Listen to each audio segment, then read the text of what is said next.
Qu'est-ce qu'il y a de mauvais à vouloir que nous arrêtions ensemble, que nous convenions ensemble des règles du jeu politique? Si vous voulez participer à un tournoi, vous connaissez les bonnes règles du football. Et puis, une équipe va changer les règles. Elle seule, elle change les règles. Et elle dit, venez jouer avec nous. Et vous courez au stade. Dès lors que vous traversez le rang central, on dit que vous êtes déjà hors jeu. Mais vous ne saviez pas. Vous allez accepter ça.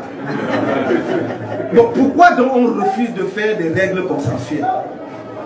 Ceux qui dirigent le pays, ils disent que leur parti est un rouleau compresseur, qu'ils sont très forts. Ils ont peur de quoi? Ils craignent quoi donc? Pourquoi on veut les règles claires? On veut les règles claires. Pourquoi ils ont peur? Alors qu'ils disent qu'ils sont un rouleau compresseur, ils ont quadrillé le pays. S'ils sont sûrs de leur fait, révisons consensuellement le code.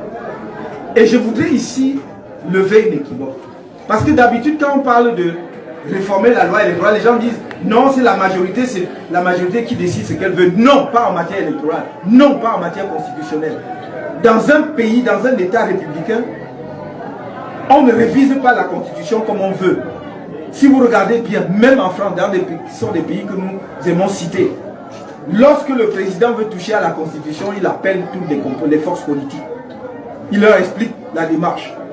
Et c'est à partir de là qu'on va faire la réforme de la constitution. On en débat longuement dans les deux chambres, c'est-à-dire à l'Assemblée nationale et au Sénat.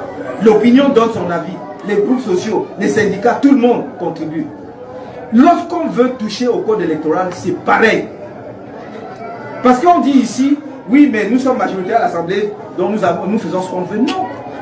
Lorsque vous êtes majoritaire à l'Assemblée, vous faites ce que vous voulez du programme que vous avez présenté pendant la campagne.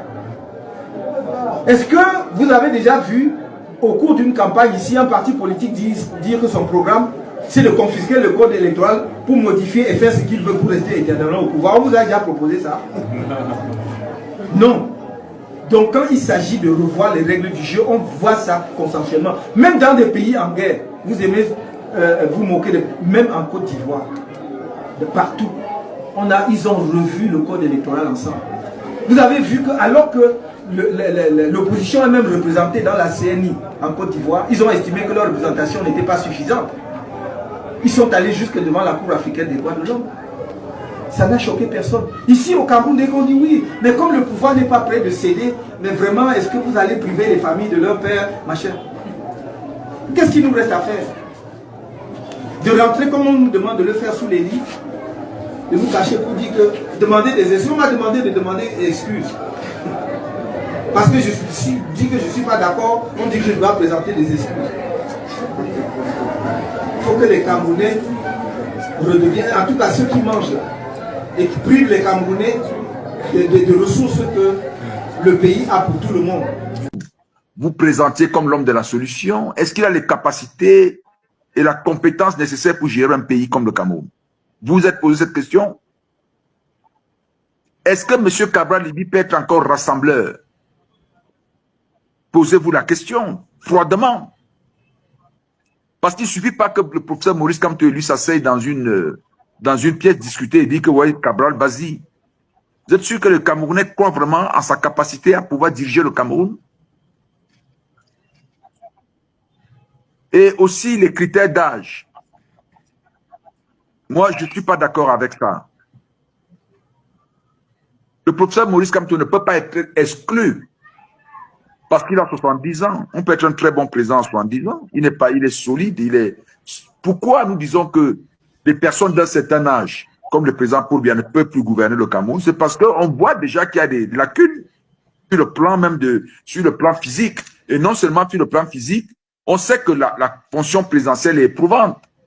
Et qu'à cet âge-là, plus de 90 ans, qu'on soit solide, qu'on soit fort, on ne croit pas que le président puisse se réveiller encore à 4 heures du matin, travailler comme il avait quand il avait 58 ans, ou 60 ans, ou 70 ans. Donc c'est pour ça que nous émettons des réserves. Et quand on voit aussi le fonctionnement du pays, en 7 ans, aucun conseil ministériel. Vous avez vu un conseil ministériel en dehors du premier, quand il avait nommé les ministres en 2019? Qu'est-ce que vous avez vu? Qu'est-ce qu'il a fait? Il s'est tenu debout pendant 45 minutes pour saluer les ambassadeurs. Oui, on l'a vu cela. Il a été au défilé du 20 mai. Mais les fonctions régaliennes qu'il doit occuper au sein de l'État, le fonctionnement des institutions, la fonction présidentielle, est-ce qu'il a vraiment représenté cette fonction présidentielle dans l'activité, dans l'action administrative? Je ne pense pas. Signer les décrets, ça ne suffit pas. Signer les décrets, ça ne suffit pas. Il y a le conseil ministériel qui doit être tenu tout le temps. Est-ce qu'il les a tenus? Le conseil supérieur de la magistrature s'appuie de... Ma tâche permanente est de vous rappeler l'essentiel. Ne perdez jamais de vue l'essentiel. Et l'essentiel, c'est ce beau pays dont nous assistons à la descente aux enfers depuis plusieurs années. Et nous devons être en mesure, en tant que Camerounais, de toutes les régions du Cameroun, aimant ce pays, de dire maintenant, ça suffit. Et ça suffit suivant notre option fondamentale, notre option de départ qui n'a jamais changé, qui est le changement dans la paix.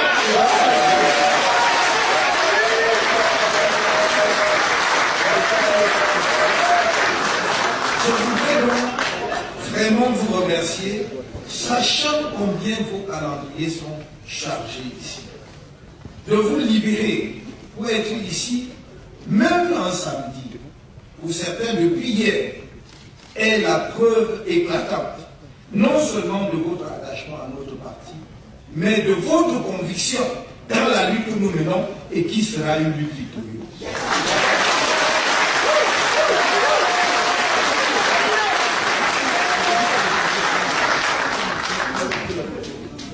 Je ne le dis pas par souci de susciter en vous un espoir non fondé. Je ne le dis pas parce que je lis dans la boule de cristal. Je le dis sur la base d'une analyse objective de la scène politique camerounaise, de la société camerounaise, et parce que notre pays vient à maturité. La population camerounaise vient à maturité. Et quand un peuple vient à maturité, le changement devient inévitable. On avait annoncé le MRC mort. Nous n'existions plus. Et autant et si bien que des membres du gouvernement dont la fonction essentielle était de s'occuper du MRC se sont retrouvés peut-être un peu de chômage. Et ils vont devoir reprendre de l'activité parce que nous sommes là.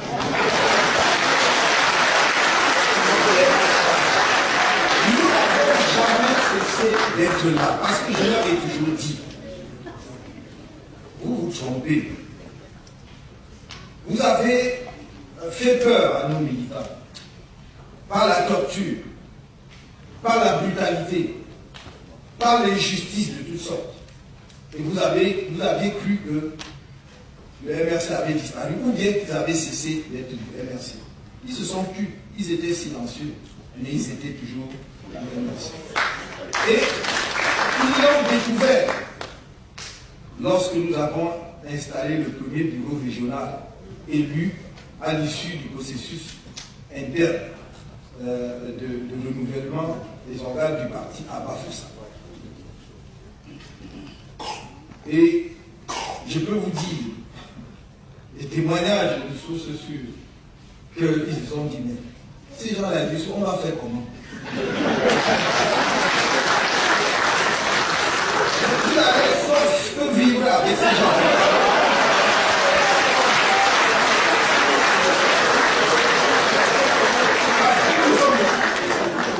Parce que nous sommes là.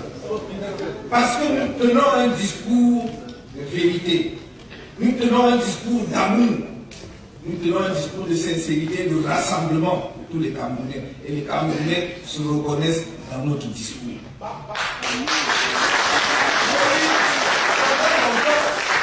Et ils continuent, mais de manière désespérée, Pendant longtemps, ils ont voulu dire que c'est un parti régional, ou ne même pas dire que c'est un parti d'un village. Seulement, je crois qu'ils ne savent plus quoi faire. Parce que quand ils voient la diversité, qui aurait pu imaginer donc, que ce MRC qu'on avait enterré au Devon irait dans chaque région et mettrait en place des équipes complètes dans toutes les communes de chaque région, dans toutes les communes, avec les Camerounais de toutes ces communes.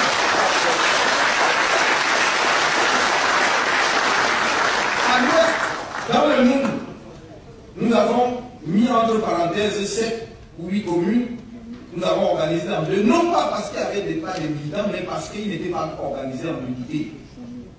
Et nous disons, nous ne faisons pas des élections avec des militants qui sont en l'air.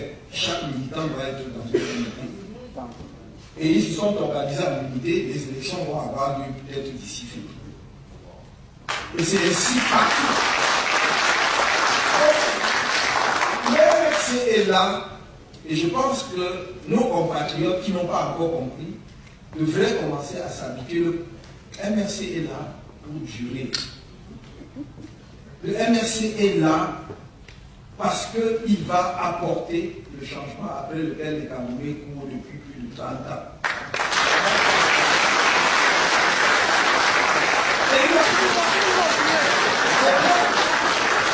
Et moi, donc, je m'approche à la diaspora, c'est que justement, ils ne comprennent pas.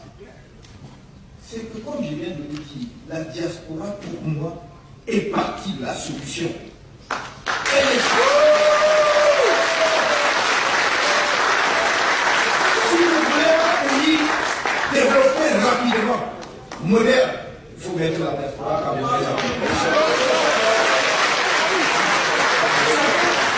ça fait 10 ans. Ça fait 10 ans que je le dis, je ne le dis pas pour vous flatter. C'est ma conviction intime. Et j'ai toujours dit, j'ai un vrai projet, programme pour la diaspora. Les Camerounais, vous êtes extraordinairement talentueux. Mais vous avez besoin que quelqu'un vous mette ensemble. C'est mon rôle.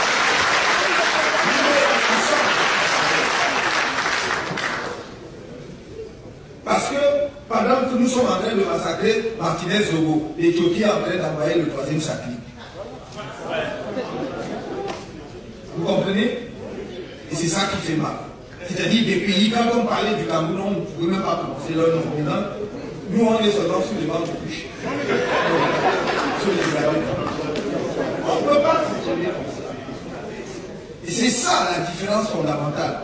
Le Cameroun dont je rêve, c'est que chacun de vous, chaque talent, chaque expérience que vous avez acquise ici soit mise à la disposition des communes. Et vous allez voir qu'en une dizaine d'années, nous ne serons même plus un pays, je n'aime pas utiliser le terme qu'on fabrique ici, dans les versions qui émergent, on émerge de quoi, je ne sais pas, mais nous serons un pays industrialisé, moderne.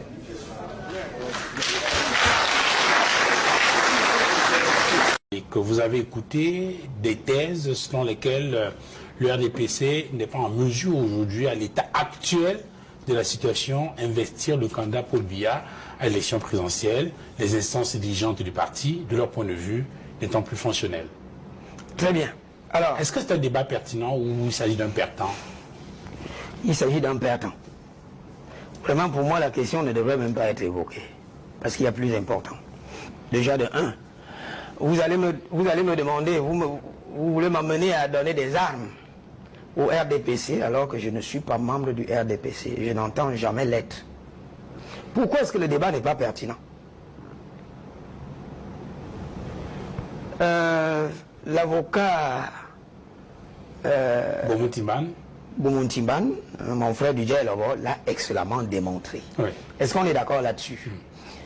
En combinaison de l'article 118, alinéa 1 du Code électoral, un cas excipé, mon brillant collègue Moïse Timtien de l'Université de Tcham. Est-ce qu'on est d'accord là-dessus? Tout concours a démontré que vraiment, dans le RDPC, c'est du vaudou. Pourquoi est-ce que je dis c'est du vaudou? L'article 19 de leur statut. Le président de la République a cessé d'être président du parti parce qu'il n'y a jamais eu de congrès. Et comme dans leur statut, le président du parti est le candidat naturel, n'étant plus président du parti en raison de la propre violation de leur texte, voilà pourquoi je dis vraiment ce débat n'est pas pertinent. Et pour ça, ce n'est pas pertinent. Je vais aller. Vous savez, ça ne me surprend pas que le président de la République ne respecte pas les textes de son propre parti. But Article 27, L'article 5. Article 27, sub 3 of the internal rules and regulations of the party was recently highlighted by the National Communications Secretary, Minister Jacques Famendongo, to say that President Paul Biya has the right to stand for re-election. C'est très bien. En regard de ce qui se passe dans leur parti, vraiment, vous êtes d'accord avec moi que le RDPC met d'abord de l'ordre dans son parti. Voilà des gens qui donnent des leçons aux autres, alors qu'ils sont incapables même d'observer les règles de leur propre statut. Vous savez pourquoi ça ne me surprend pas? Voilà ce que dit la Constitution à l'article 50. Les décisions prises par le Conseil constitutionnel s'imposent à toutes les autorités publiques. À la linéa 1er, à la linéa 2. Une loi déclarée non conforme à la Constitution ne peut être ni promulguée ni mise en application. Vous savez ce qui s'est passé en l'an 2002 avec le nouveau règlement de l'Assemblée nationale? La question de la validité des mandats s'est posée. Pendant que la Constitution habilite le Conseil constitutionnel à proclamer les résultats des élections législatives, c'est-à-dire que c'est la décision du Conseil constitutionnel qui confère la qualité de député. Dans la loi portant règlement intérieur de l'Assemblée nationale, on a institué la procédure de validation des mandats. C'est la raison pour laquelle vous avez coutume de suivre le secrétaire général de l'Assemblée nationale qui convoque les élus et procède à certaines vérifications. Il y en a même qui sont mis hors jeu. Vous ne pouvez pas faire que le Conseil constitutionnel a tranché et puis vous faites autre chose, s'il vous plaît. Et c'est le Conseil constitutionnel version ancienne, pas celui-ci. Parce qu'au moins là, il faut saluer le président Dipanda Mouele. Lorsque le Conseil constitutionnel n'avait pas été mis en œuvre, au moins, il a sanctionné, il a invalidé cette procédure de validation des mandats et il revenait au président de la République de ne pas promulguer de la loi. Mais qu'est-ce qui s'est passé? Et de ne pas la mettre en application? Mais non, pas du tout. Il a promulgué. Il a fait mettre cette loi en application en l'insérant au journal officiel, alors même que l'article 5 de la Constitution lui donne l'obligation de respecter la Constitution. Voilà ce qu'il dit. Il veille au respect de la Constitution. Le président de la République a violé la Constitution. Il a violé la Constitution, l'article 50 de la Constitution, qui lui fait obligation de ne pas promulguer une décision, une loi invalidée par le Conseil constitutionnel. Et c'est à l'échelle des statuts que vous allez vous attendre à quoi? Alors, professeur Jean Calvin Abba,